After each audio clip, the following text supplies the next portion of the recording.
आज मैंने एक केस के बारे में सुना जिसमें एक लड़की कर्नाटका की, उसने 7 शादियां कर रखी थी। 7, तो समझ लो 7 शादियां। और फिर जो उससे पहले की जो 6 शादियां थी, 7वीं शादी तो हुई, तो 6 शादियां थी, उन सब पे 498A लगा हुआ था। और फिर मेंटेनेंस का केस था।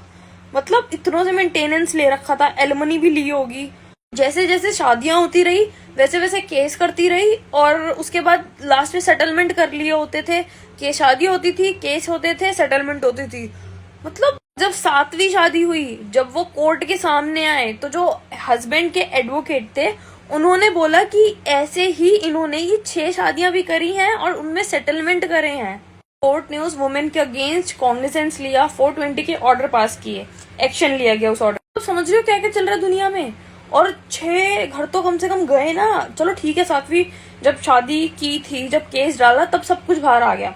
मैं जब भी जैसे कोर्ट प्रोसीडिंग्स देख रही हूँ आजकल, तो उसमें जैसे मेंटेनेंस बनता है, मेरे दिमाग में बड़ा सवाल आता है, भाई वुमेन्स को तो चलो ठीक है मिलता है, कहीं पे अगर मैन नहीं कमा रहा है, मतलब कोई सोर्स ऑफ इनकम ही नहीं है उसके पास, ना कोई एंसेस्टर प्रॉपर्टी है, ना कुछ है, तो क्या उसको मेंटेनेंस मिलेगा? क्या वो लायबल है कि वो मेंटेनेंस क्लेम कर सकता है?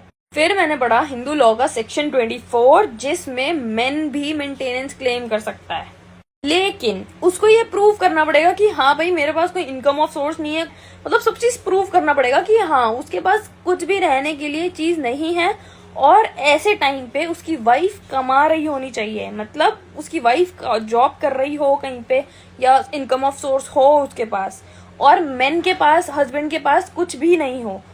उन कंडीशंस में मेंस को मेंटेनेंस मिलता है भाई। मतलब ये कुछ ऐसे इंटरेस्टिंग सा लगा कि हाँ मेंस को भी मेंटेनेंस मिल सकता है।